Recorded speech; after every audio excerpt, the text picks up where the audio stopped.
Let's discuss the fact that we're giving ourselves permission to embody everything that we are as a spiritual presence. The psychology of a spiritual presence, the wisdom, the kindness, the forbearance, and the decency. That being said, you have to be stronger than a Shaolin monk. They're the ones that began the Chan Buddhism, Zen Buddhism, all the samurai culture, the reason all that we're teaching martial arts in this room here all the time with Master Greg here, and Andre Sukumta, and Peter Mink, my teacher, was in Jiu-Jitsu, and we got shot putters here, astrologers, doctorates in AIs, and Donna. And point is, we're a community because we commune with our heart, with our soul, with our kindness, with our decency, with our intelligence, with our problems, which are with our causes and our effects at the end. We all have families, friends, loved ones, trials and errors, and we all love each other because we each believe in a God, which is God. We think of what happened in the papers or the politicians or the society yesterday or today, and yet throughout the deserts of this earth today, or even in the mountains of Tibet with all the confluence of negative energy around them, there are sainted presences, people who allow themselves to commune with eternity throughout the day and evening hours. Do you understand what's being said? There's nothing weak about it. That's why I discussed the Shaolin monks. Greg's people, it's when you're fearless spiritually. And if you're spiritual, you're fearless spiritually. There is no fear in love. You'll die for your daughter, your son, right? Won't you? Wouldn't you rather go first? And when you have the heart of God in your heart, you'll give everything all day to everyone, all day. At the same time, in keeping with this spiritual empowerment session that we're having together, there are negative forces that influence the people of the world. Even those in the deserts battle these forces from time to time, although they live transcendent of it, but they're aware there are people in this world, in other worlds, that are not free, that are not allowed to express the fullness and decency and kindness and joy in their heart. I want to be instantly very clear about this as one who's experienced throughout his life unimaginable infinity of divine presence. There are many people like me. And we're very quiet, very hidden, very subtle, but we're much more powerful than anyone could dream. It's not in the ring, it's not in school, it's not, we're living beyond all of this, always. So today let's all agree to live beyond all this, always. I'll try to express the basics of this, and you'll develop your own plan to fulfill this mission, and you'll live it, because you are it. You're born to live beyond the givens, aren't you? There's nothing wrong with you. It's this dark force that controls this world in a sense that makes you reticent about making a stand.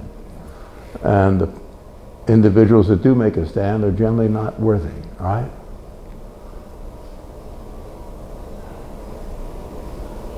The icons in our culture, in our economy, in our entertainment industry, certainly politicians, societal leaders, they're not worthy of this quietude.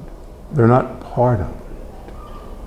The most powerful people I know are like Donna. They're selfless, they're kind, they're true, They're a mother.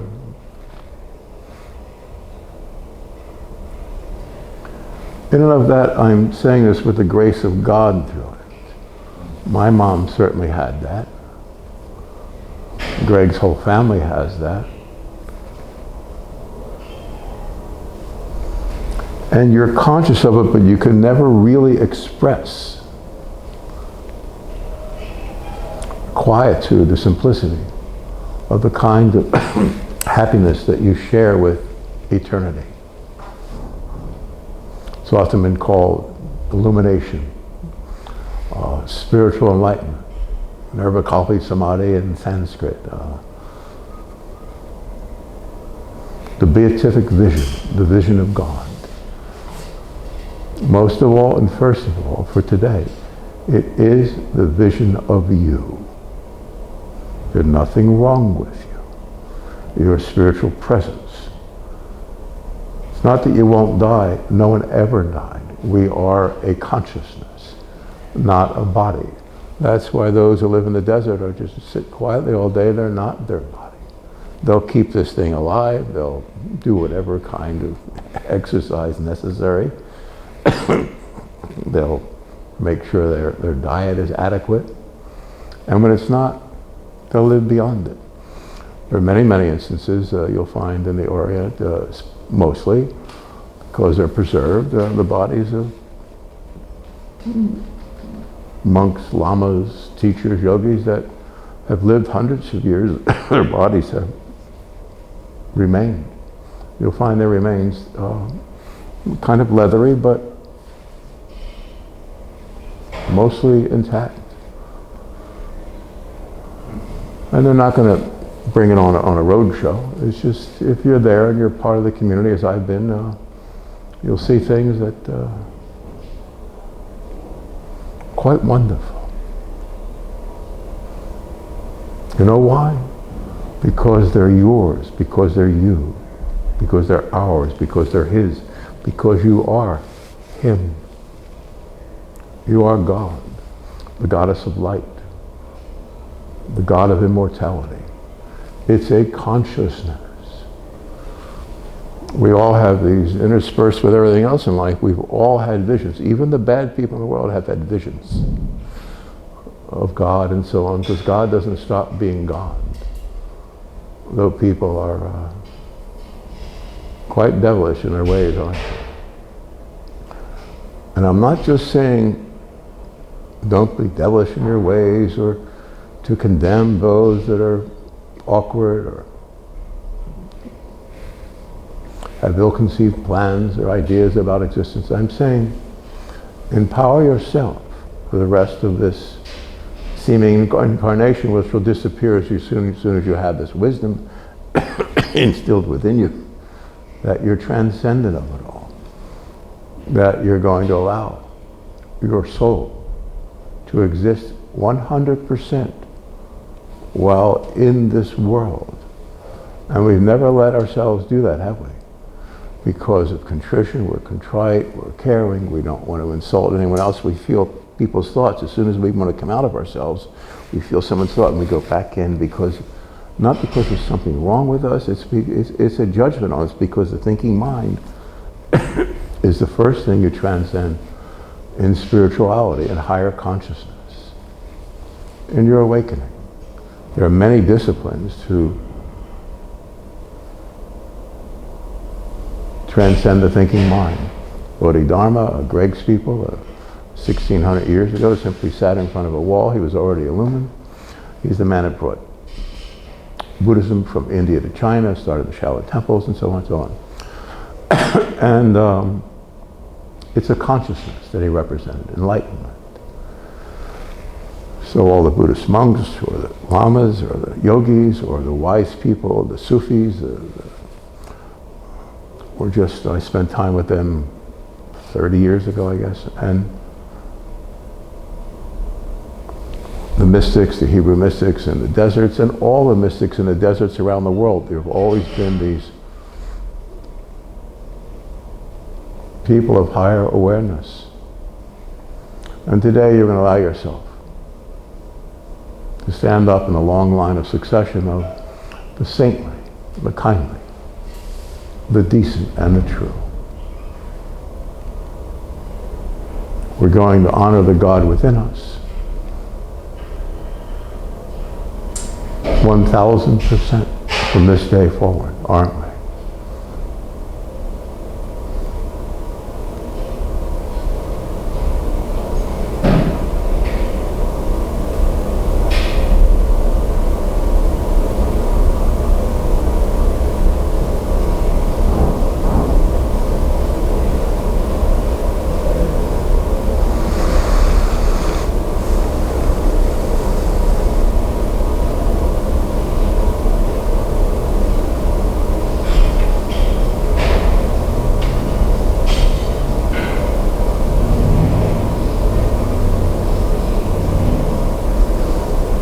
You're going to develop little protections around yourself, little standoffish from people when you feel their thoughts coming at you, and then you'll become, because you're, not because there's something wrong with you, but you feel like there's something wrong with you after years of conditioning. But if you develop this thing the Bodhidharma had, you let your sensorial field, all your emotions fall down deep within your abdomen, your lower abdomen. All my emotions are, although they're ecstatic, are completely down in the depths of the abdomen. You're completely quiet.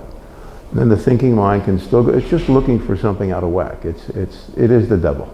So you'll put that, the Shaolin monks would, taught by Bodhidharma, would put it 18 inches in front of him on the floor. He looked at the wall in front of him, a cave for 8 years, and had an enlightenment on top of an enlightenment, which is so magical. I'll explain from one step to the other. Emotional field. So your mind will kind of fall down with you, and it's completely quiet base. And then the thinking mind, just to make sure it's off, 18 inches in front of you on the floor, stare at a candle or a picture of your mom or a saint. And you do that for 30 seconds, or you do it for 25 minutes. And things will start coming into your consciousness, and you let go of it. And after a short time, you'll be able to exteriorize your concentration, if that's a word. And you'll not be here anymore. The emotions here, the mind there. There are other ways. There's nobody here right now. I am not here. And there are thousands and thousands or millions of monks, nuns, and so forth and so on. I've certainly lived around or with different ones at different times, always supported spiritual communities, so I know many, many people that live this, that have this, that are this. They're not here. But on top of that, they've been still a step away from the world because it's so rough. And the point of today's spiritual empowerment message is that let's not walk away from the idiots and the morons and the perverts. Let's stand our ground. I'm able to do it. You're able to do it in any circumstance, any condition. It might take a year or two to get there, maybe 3 months or an hour.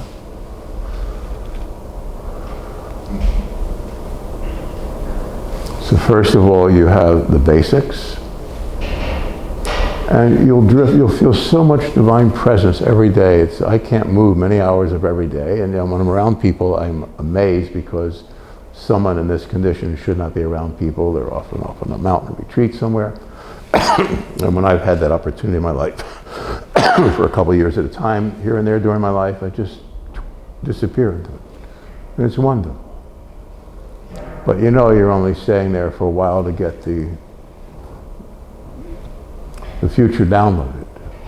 So I've seen this future all my life. I knew this day in 1971 with a friend of mine. He was very clairvoyant. He was the dean of the Hindu Banaras University Department of Astrology. I say that because I have my friend Jessica, who's an astrologer here and quite a brilliant genius. And he told me it would take 52 years to get this started, and I looked at him like, I loved him, he was completely clairvoyant, but you don't tell me that, because I was ready, I was on fire, spiritually. But at a point I learned that no matter how people felt happy or felt God around me, they would be tempted to go off here or there because they're happy, and they would bring that joy into the world. And you can't.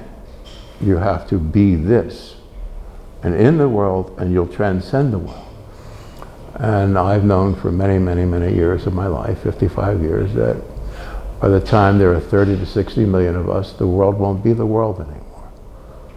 So let's gather in the early evening hours, a sacred time.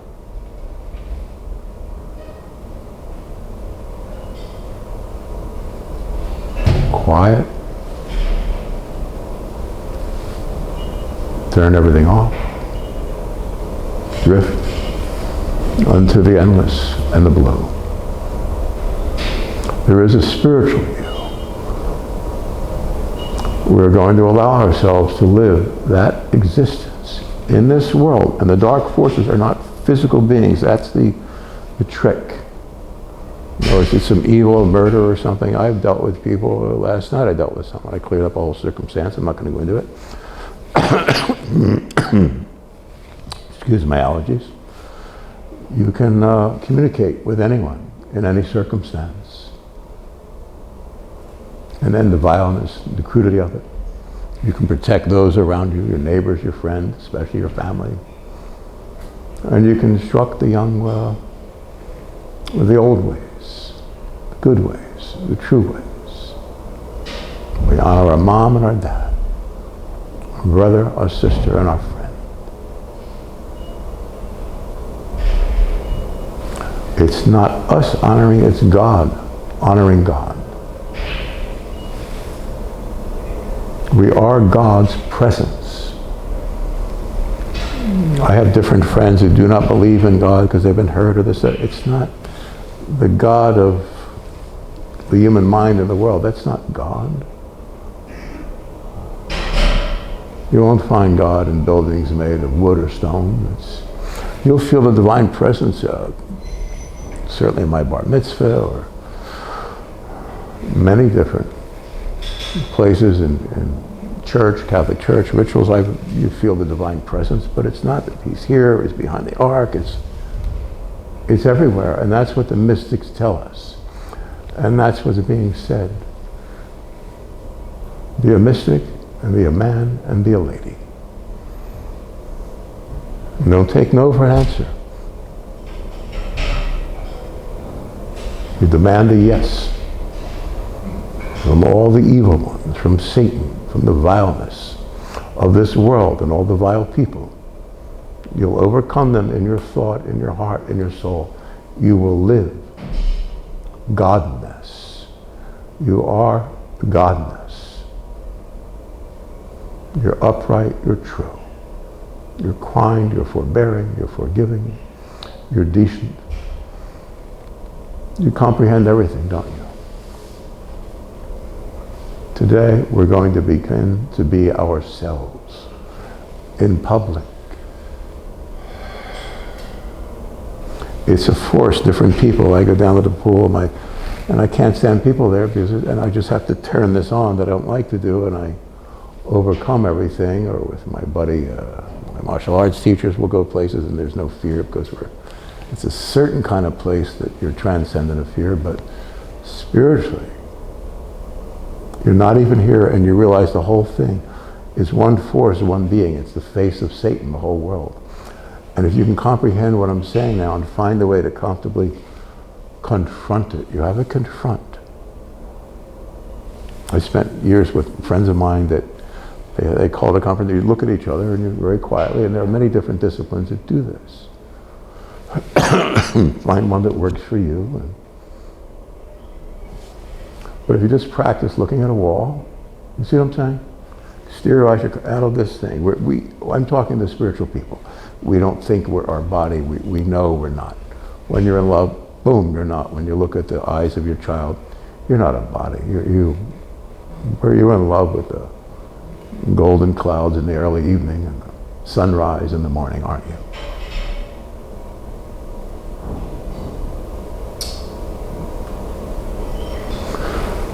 My friends in the Orient, or different places all over the world, they would always have the thought of their teacher in front of them.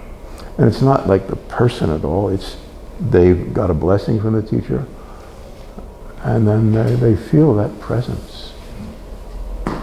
My teacher's always been God, and I've always been God's teacher. And that's what I'm telling you to be. There's nothing wrong with you. Live your life. Overcome the dark force by being you. And understanding it's nothing wrong with you when you are gentle with people, as Shai, I'm saying, transcend that. That's their thought force. And that thought force is the front line of Satan's army. And if you don't acknowledge it, you don't react to it, you look right at it, it'll go out like Christmas lights in series, in Christmas tree lights, and one goes out or on, they all go on or out, right? So keep those Christmas lights on. You are Christmas. There's a condition called enlightenment, illumination, spiritual awareness. 1 trillion times more than that, it's called you. Isn't it you? Aren't you wonderful and kind? Aren't you well intended? Now what the hell is wrong with this place that you can't live that intention? It's that simple. It's in consciousness. If you transcend it, you'll transcend everything, and you'll lift everything. These are not just words. My buddy's a champion athlete here. He knows when he turns all that on, doesn't think about anything or anyone around him, he's going to win. And different times he didn't. He was concerned about something, he didn't win. You turn in on yourself. But everyone needs a coach. So someone like that, they'll learn from winning and losing. Then you can coach the younger generation, as everyone here does. Master G here trains. Well, he'll go to the nationals in a week with all these little kids here who are just boom. I mean, they are shockingly good because he won't let them go. He trains them. He's with them every moment, every second, and they keep doing hundreds and hundreds of strikes or movements or chokes or whatever. And it's a joy to see because they're very happy, and the moms and dads are sitting here minute after minute after minute after hour, and they're trained. So when they go, they're going to take all the gold medals because they're first of all, they're happy. They're being allowed to live the person that they truly are, and they're all kind of delicate and spiritual, and we're bullied, and the parents brought them to Master G here, and now they're happy and free and champion quality. And I'm not talking about fighting, and I'm not talking about sports. I'm talking about everything. I happen to be in a room. There's the middle of a powerhouse gym in Redwood City, so we have hundreds of athletes. My teacher, Peter Mink, the great champion of Brazilian Jiu-Jitsu, and he's more spiritual than me in different ways. We just have a love for each other. It's just like a child, just perfect because we both love God. And of course, Andre Sukumta, the UFC fighter, he and his little boys are here until the moment we started. And they're just very, very spiritual. And their wives and family. And so it's the joy of that. I'm not talking about it being a tough guy. I'm not talking about fighting. I'm not talking about sports. I'm talking about finding a discipline that you love, astrology. Donna's the most givingest person I've ever known. She just brings joy and happiness through humor wherever she's at all day. She has the same spirituality I have, and so we all have a different way of doing it, of lifting the boats, right? The high tide lifts all boats, right? And so just being happy is that high tide. I'm happy.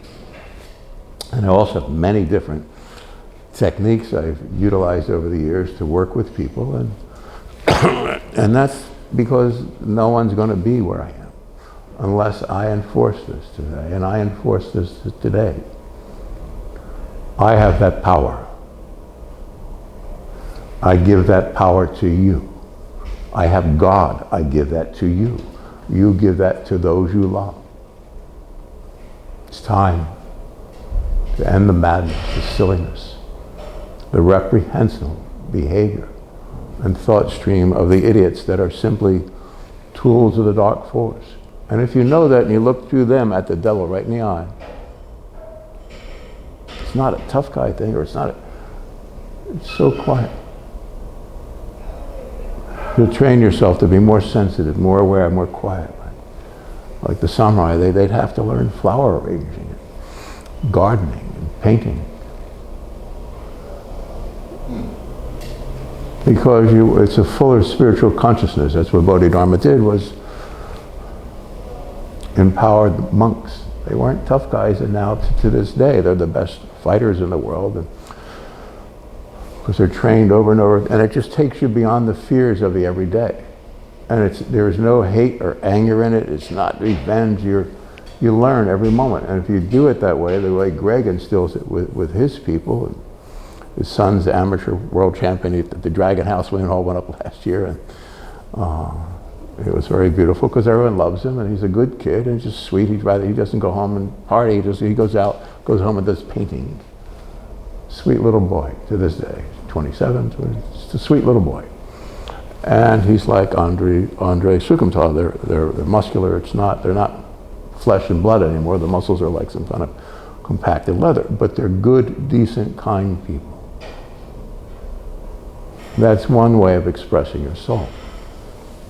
Jessica expresses it through counseling people, through reading their chart, telling them about themselves, and there's great truth and depth in that. We all have a different persona, and if you're born at a certain time, or the year, or this or that, it means something. And beyond all that, there's a higher plateau.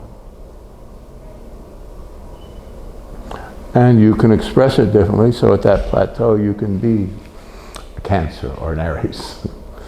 You understand? My mom was a Leo, so she looked very like the lioness, like she was, but inside was pure. To this day, I've never met anyone more humble and kind.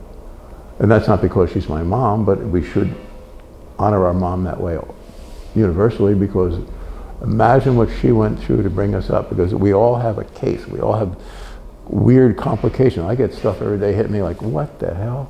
And I'm here. I try to give everything I can to all my people and friends that were running this business, this operation in the middle of noisy gym. We got the movie theater over us. We got weights and things. Somehow, for 20 minutes, a half an hour every Thursday, we calm the air out and have this wonderful moment with you.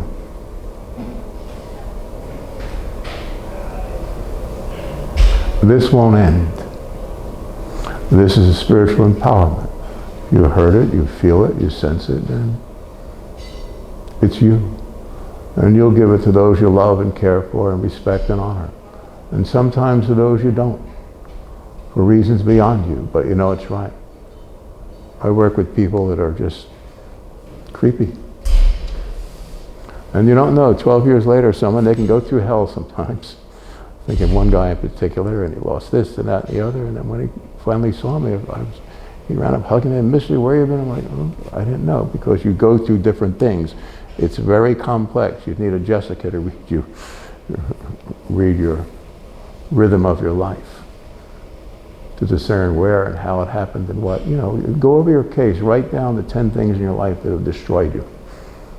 Write it down every day and look at the meat and potatoes behind it. And knowing that you don't have to take it, you'll have answers. There is a God, and it's you. And if you do this process, they're much more complex, that I will certainly put together on these videos or something, but the point is, that's all you need to do. Believe in God 1,000%. Believe in yourself. Believe that you're born to be happy and to give this and to end the whole world. It's in consciousness. Don't think of fighting it on the social political level. There aren't two sides. There's just the nothingness of illumination and the hard and fastness of the everyday. That's the face of Satan. But if you know behind that face, it's a soulless ghoul. It's sad. Me and my buddy did a depossession the other day, and it finally got to like this being running that one, running this one. It gets very complex, you understand this? And behind it all, we just, what's that? It was Satan himself. And then my buddy discerned it, and I said, what's up with you? Because I can't even see this stuff anymore because I don't even know how to be, how to exist. But they overcome it all, and you're just not there. So I have him help me when I'm doing depossessions, and I say, what is there? And he said, he's just sitting there. I said, what? He said, yes. He said, he has his case. So he left this one person sitting there with his problems behind it, wherever the hell he went wrong. Real clearly, there is an infinite spirituality that is a universe, and there's an infinitesimal subatomic particle of sand that's infinitesimally smaller than that is the consciousness of this world. So when you're waking up spiritually, none of this is. This is a bad dream just for that group of us who've given our souls to incarnate through that aperture called birth here, to be here. I'm simply saying that this is no big deal. Don't be caught up by the beings and all. Just think of your baby's face, your mom's heart, your daddy's soul. And there's no more to think about.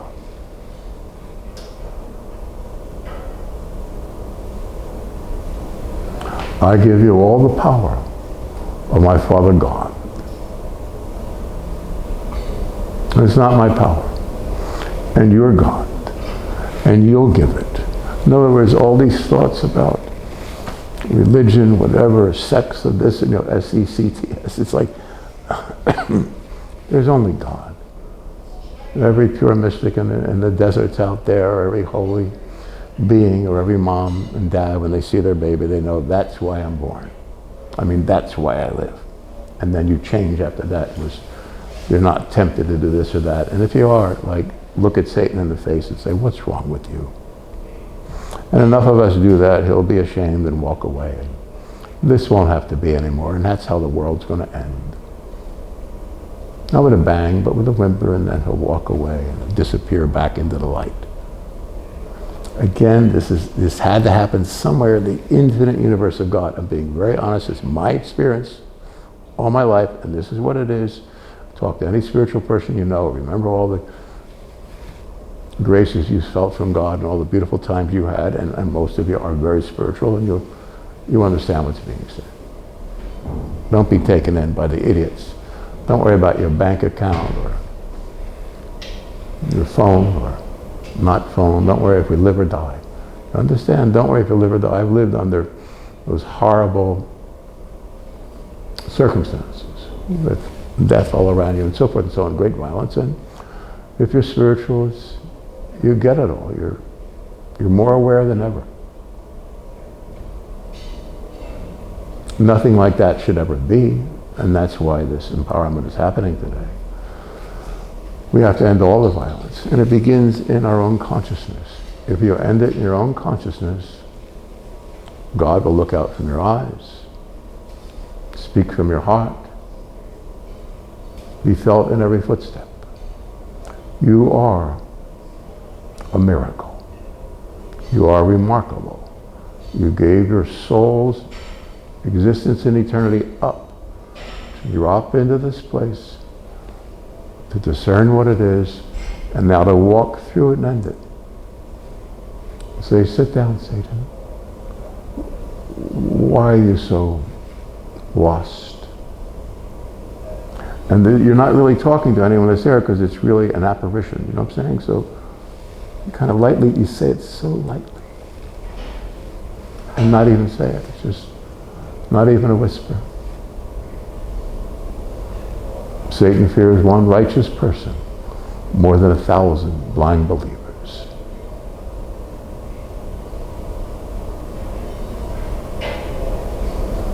Live your life. Be yourself. Free your heart and mind. And if you free your body, then you feel that thing called love, then you will transcend your body. As I never feel my body, and then it's like, there'll be joy in the kingdom evermore. You're the king. You're the queen. You're the prince, the princess. You're the holiness of eternal God. Remember, it's always more delicate and lighter than air and lighter than that. And that's all you'll ever need to know. And we'll wipe the slate clean, won't we? By being kind and allowing ourselves to be the human being that we are in any range of beingness. Be kind, be true, be decent, be free. Free your mind and the rest will follow. I love you.